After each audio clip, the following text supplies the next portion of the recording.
Imagine a vibrant discussion between people that includes both openness and critical thought in the pursuit of truth. The Purchasing Truth podcast is an experience, a journey, an exploration of the impact that negative messages in politics and the media have on our families, community, society, and nation. Join your hosts, Bill Stierle and Tom Hazard, to discover new concepts and language strategies that will reveal effective ways of establishing truth. This podcast series will tackle current events, leadership challenges, healthcare confusion, integrity in business, and many other areas that affect us all. Gain clarity and understanding of the various truth perspectives. Welcome to Purchasing Truth.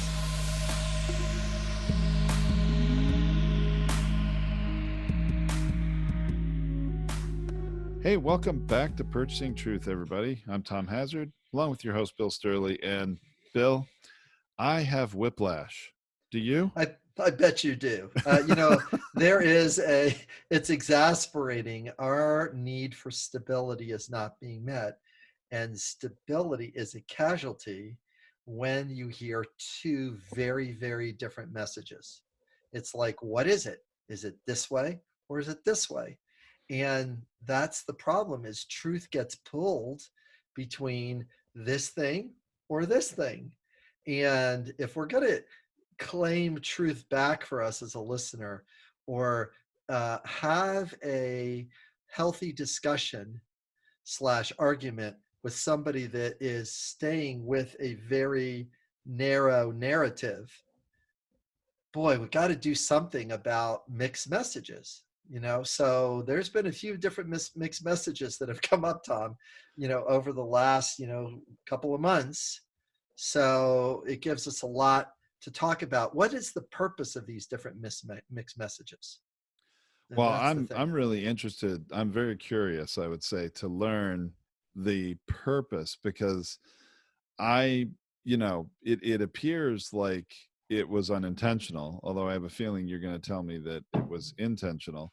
But so we've got two, even in the last week from when we're recording this, we had the president saying the executive in the United States has total control, total authority over the states to dictate when they reopen for business.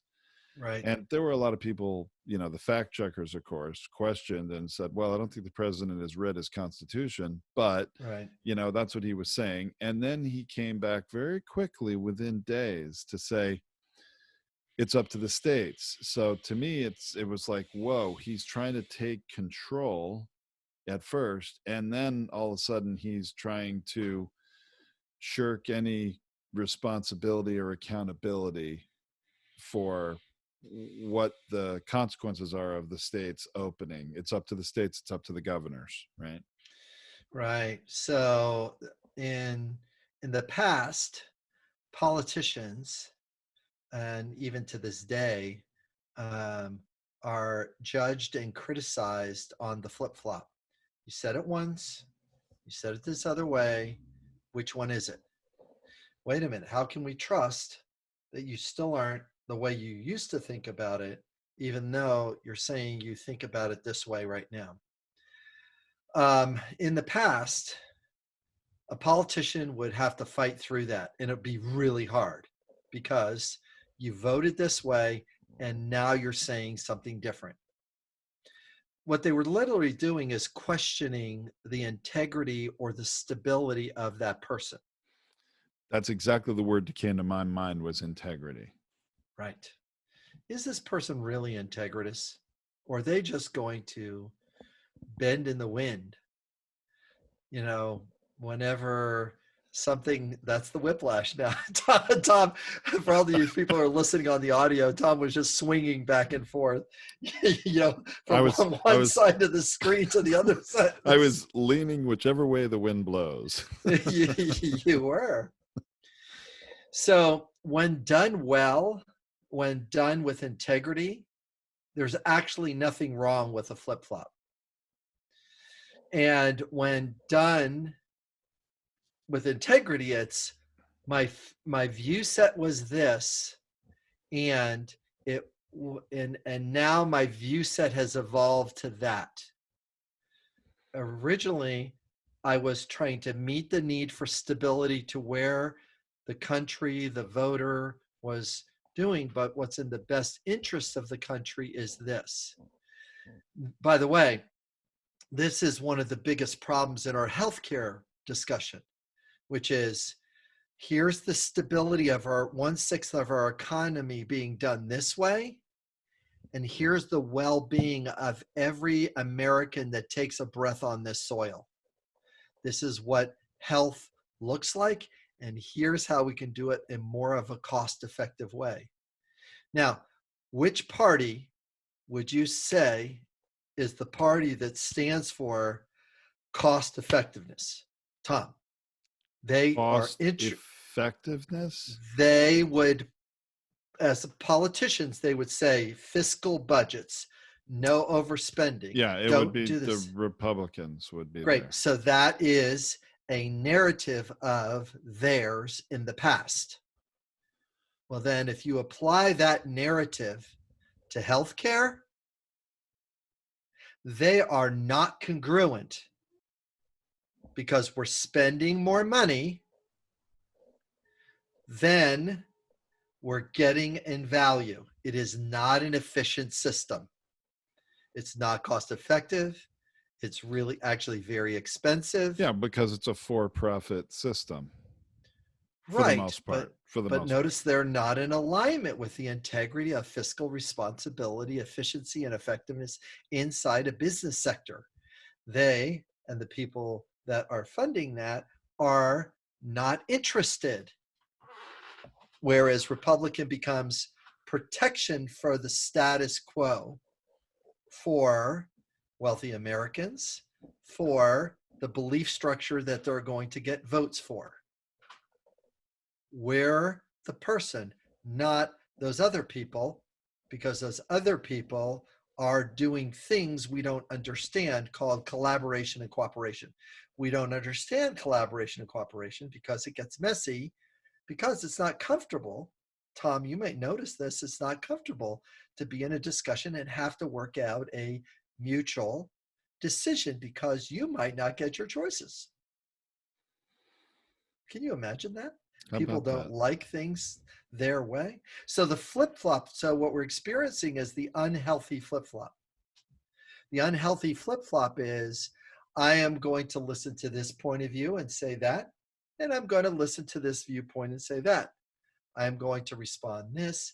I am going to look for eyeballs, attractions. I'm going to look for likes. I'm going to look for how many persons are responding to this. I am going to, it's going to be a funny thing to say, I am going to test my metrics by the easiest way possible. What is the easiest way possible to test metrics? Twitter, likes, and follows. Okay. Well, this is very interesting. Okay, then let's touch on the second flip-flop that occurred within, a week of the first, which is the president being very vocal about how governors can open up their states when they want. And Yes. I'm supportive of that. They can open them up. They should open up very soon. We'd like to see it happen as soon as possible. And then Georgia announces they're going to open very quickly. And initially, the president was supportive of this, and even literally on the Tuesday of this week, he was supportive of it, and he in fact even called the Georgia governor on Tuesday night and said, I think you're doing a great job. Thank you for I agree with what you're doing. And then he ends up flipping on him the very next day. And of course, a lot of the headlines are that the president threw the governor under the bus. And that's, because he came back and said, well, the governor is free to do whatever he wants. He can do what he thinks is best for his state, but I wouldn't do it. He was saying, I don't think it's a good idea to open it up now. It's a little too soon. So, what is the good reason then? The purpose of a flip flop is to create controversy. Controversy creates eyeballs. Eyeballs create people watching you. Watching you meets your own need for identity and respect. It meets your need for acknowledgement. It demonstrates a form of leadership when you can give one message and then give a different message, and then another people react, and you give a different message and another person reacts, and a different person, another people reacts. Guess what? That's not a way to run a country, and by demonstration, that's not a way to run a business. If you run a business that way, then people stop believing you, because eventually they look at the numbers and they say, you don't have enough money to get this done. We're pulling our investment now. Or, oh, we lost our investment. We'll never invest in you again. Because trust isn't there. So the greater casualty is the need for truth and trust by doing a flip-flop, because integrity is in question. Okay, so I'm still a little confused, Bill. So let's just take the example of Georgia, and it's the governor there is Brian Kemp, and he's the one that was showing Trump loyalty. He's shown him all kinds of loyalty. Trump probably helped him get elected in 2018 in no small part. And that was a pretty close race, if I remember right. It was. With Stacey Abrams running against him. It was. And so he's shown loyalty to Trump. Trump says, the states, it's up to them. They can open up when they're ready. And, I'm supportive of you, Governor Kemp. And then the next day, I wouldn't do it. I don't think it's a good idea. And the headlines were Trump threw Kemp under the bus, on Wednesday. So what is the purpose of this flip-flop for Trump? Was it really intentional? I think that most of the time it's a groomed habit to get somebody to come back after a commercial break on a TV show. See, so it's just seizing the news cycle the next day? That's right. Wow. It's the good reason why. It's the purpose of a flip-flop is I want the news cycle to talk about the thing so that they cannot deepen into or look underneath the covers of this thing that I haven't done anything about. I don't want them to look at places. I'd rather look at this issue with the Georgia governor than to focus on my unwillingness to take an executive action towards the public well-being, because that's not a part of my mindset. My mindset is I don't want to do public housing. I want all of these poor people out of this building so I can renovate this building. And I'm not going to do public housing. I'm not a good public steward. So I'm going to buy a building. I'm not going to fix anything in it, even if I get cited or fined, until these people are so miserable that their water or their toilet or their whatever doesn't work, that they move out. They can't take it anymore. Mm. So he's kind of playing the long game of, if I just ignore a social service issue, it will go away and I will make money at it and I will get respected by it, because I am not interested in the larger country human issue.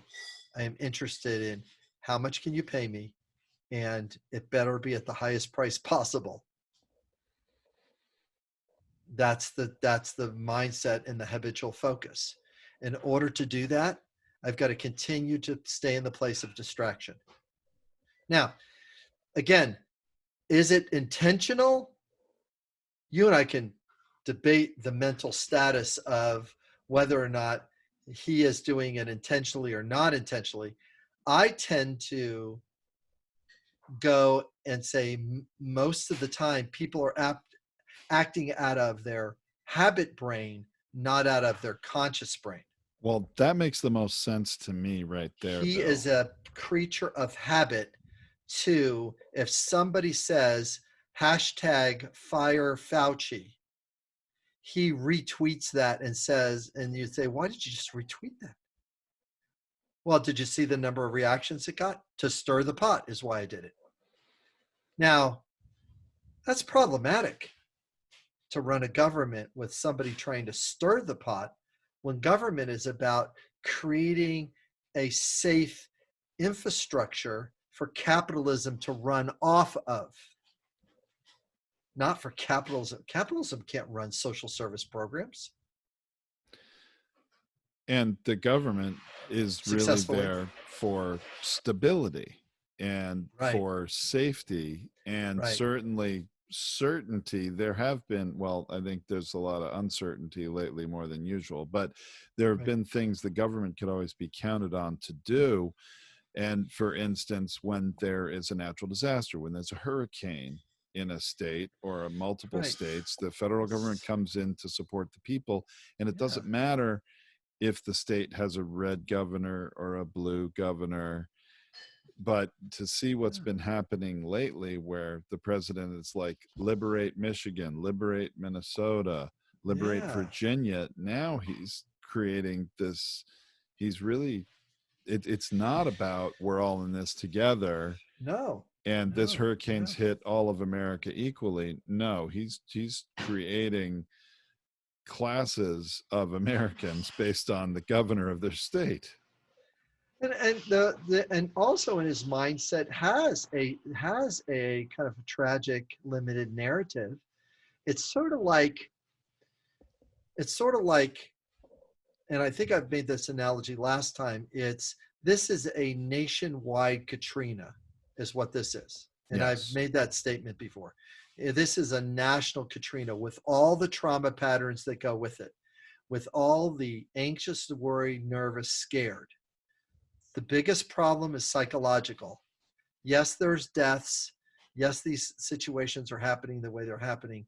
But at the same time, the greatest problem is psychological transition from where the trauma took place to back to some kind of normality, some kind of normality.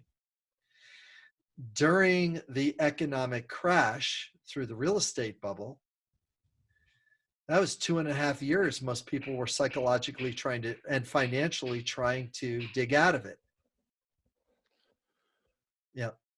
Well, so the interesting thing, Bill, is, I was surprised at this latest flip flop where he was in support of states doing their own thing, and then he comes back and by all appearances throws a Republican governor under the bus, or certainly leaves him out on the end of a plank on his own off the ship. Right, he's pushed him at the end of a plank on his own.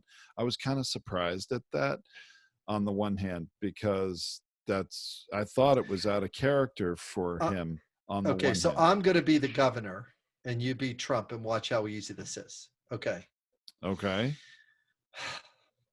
Now, I don't know all the details if this is fully true. So I'm going to Okay. I'm going to fact check myself as I say this, but generally speaking, the conversation might sound like this. Listen, our state taxes are very low, or in some cases, we don't collect much state taxes. But we do collect extensive sales taxes.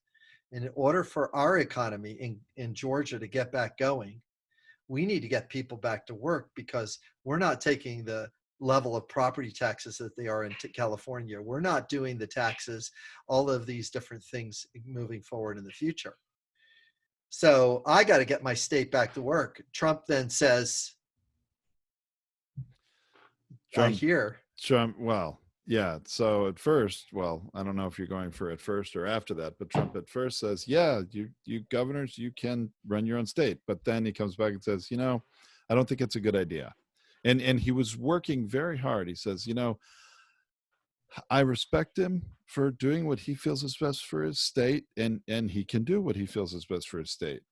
But I think it's too soon. I wouldn't do it. Not quite yet.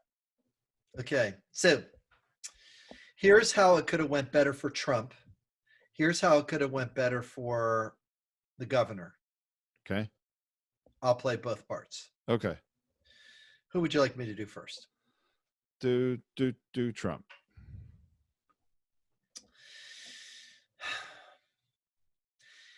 We're all in a difficult situation right now. How do we meet the need for health, care, and protection for our citizens of the United States, at the same time as face the financial concerns that each state faces?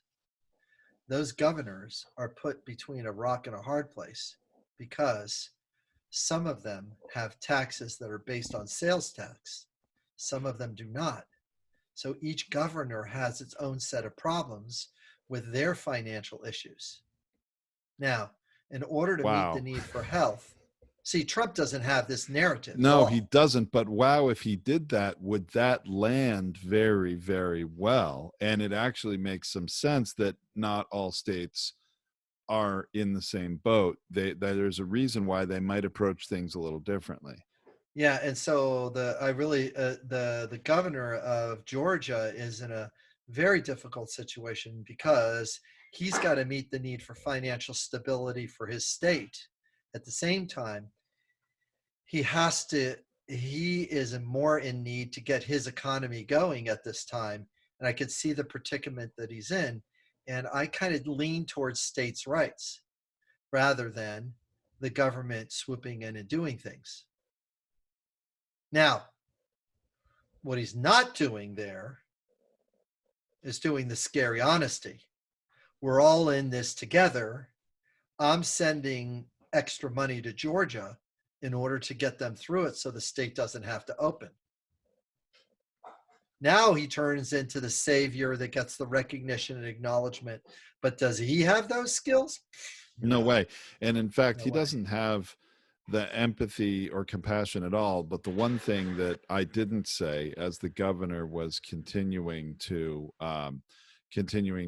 speak, no, I'm saying as Trump was speaking about Georgia, rather, the one thing Trump continued to do is said, "I love the people of Georgia." You know, that was his only bit of trying to seem like he's saying he didn't want to offend the people of Georgia. Really, he didn't want to make enemies of them so they wouldn't vote for him. He kept saying, "I love the people of Georgia. They're beautiful people." This all he knows how to say. So, like many Americans, he's coached in sympathetic responses, but he's not. He doesn't have skills in empathetic responses. Doesn't mean he doesn't care. He just doesn't have any language that demonstrates authentic care. I mean, it's a weird thing to say. I mean, he kind of cares. He cares about the votes. Kind of cares about the people. He cares about his vision. He cares about his own need for respect and recognition. He cares about those things, but his ability to communicate in a adult, compassionate way, no, he doesn't have that as much. No. Yeah. Well, and so the one thing that then occurred to me after the fact, Bill, the one thing that occurred to me after thinking about this flip flop was, if I'm Governor Brian Kemp, I should not be surprised that Donald Trump is going to throw me under the bus at any point if it suits him, because he's done it with Michael Cohen. He's done it with, all sorts of anybody that he was loyal to him at one point in the past. As soon as they leave, or as soon as they A counter message. As soon as they're providing a counter message to the message that's going to get him the eyeballs or things, that's marketing and sales. I'm going to pivot to the things. There's marketing campaigns that are set up in sequence that, okay, it's a Wendy's commercial, and then they're going to set up another Wendy's commercial as soon as this one runs out, and a third Wendy's commercial to set. So it's set up to cover different demographics. each one of those different commercials and messaging, because it's, and I even remember this from documented Mercedes commercial where they did 4 specific kinds of commercials. One was a logical performance engineering commercial. One was a safety commercial. One was a use this car as for family outings. And then one is this extraordinary fun car to drive and how wild it was to drive this fun car. And they literally covered the 4 different demographics or the 4 different thinking styles, and they just mixed the messages right along the line. It was like, that's magic. They covered all the bases. And so the purpose of a flip-flop or a change in direction is about, you can gain momentum if you're utilizing one momentum to the next momentum to the next momentum. I don't know, just let me bring my science background here. This is called a gravity assist acceleration, where they're using the gravity of a planet to launch the satellite further into space, because they got it close enough to the planet just to hit this little jet in order to break the orbit, but the planet is the thing that's throwing the satellite forward. That's the way a flip-flop is supposed to work. It's a gravity assist propelling of a message forward, utilizing the flip and the flop to gain eyeballs and to increase voter enrollment. And it's done by language. So very, very troublesome, very troublesome. So now what is the governor going to do? What's the governor going to do? Well, the governor is going to struggle because now he's got to do counter messaging to what Trump says, but also supportive messaging. So he's going to flip-flop it the other way. Yeah, the government goes this, and I'm doing the best I can for the economy.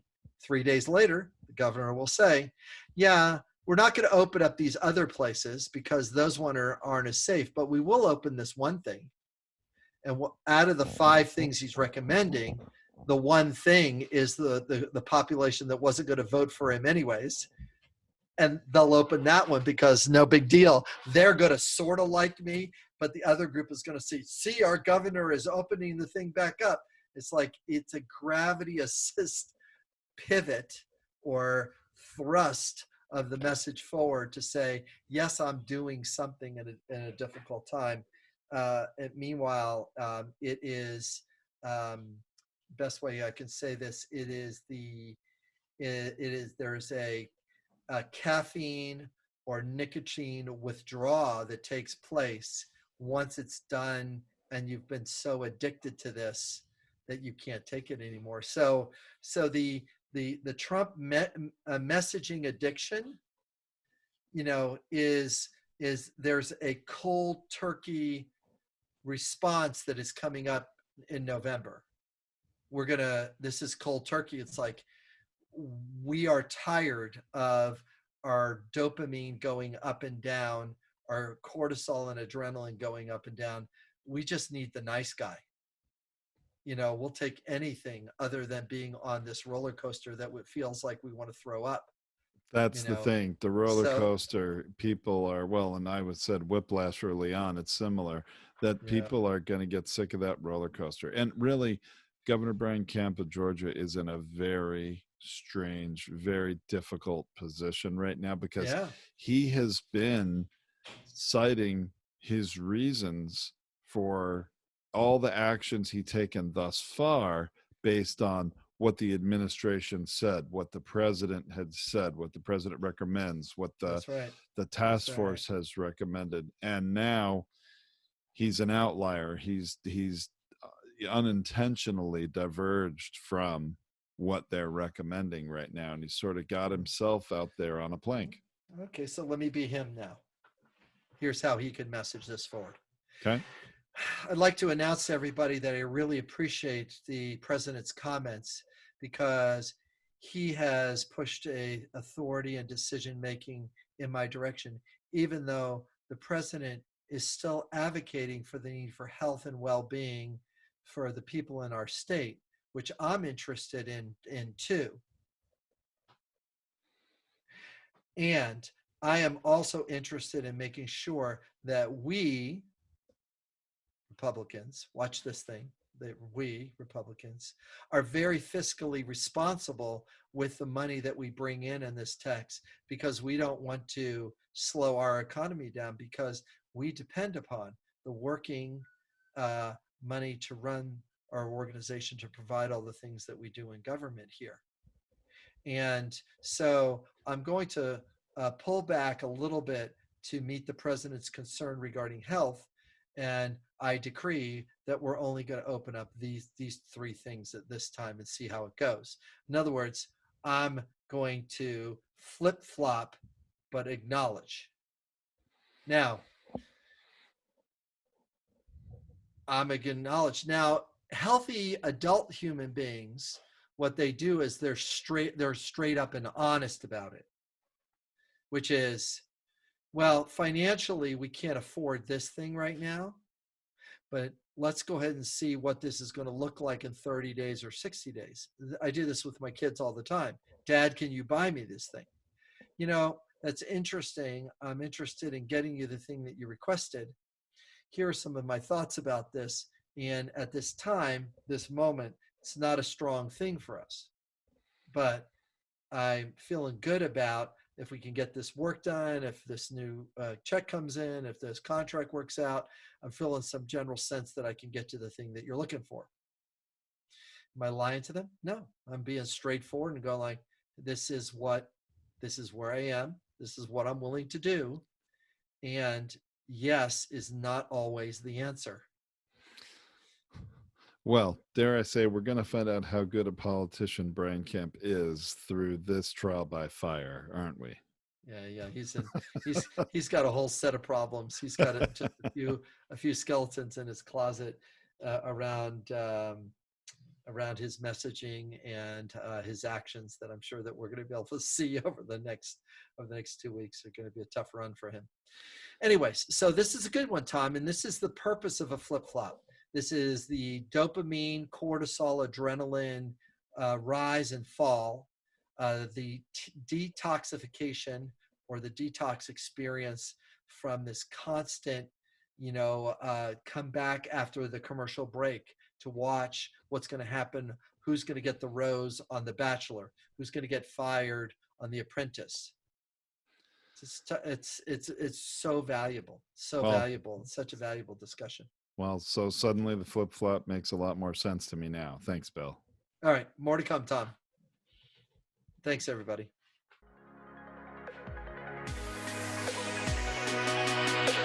Thank you for listening to this Purchasing Truth podcast. We trust that you have enjoyed this engaging and thought-provoking conversation. Our hope is that you've received value, found clarity, and broadened your truth perspective in this episode. If you did, leave us a review or visit our website, purchasingtruth.com. Join us again for another informative and content-rich discussion here at the Purchasing Truth podcast. Don't just accept whatever information comes your way. Join the discussion. Discover your own voice.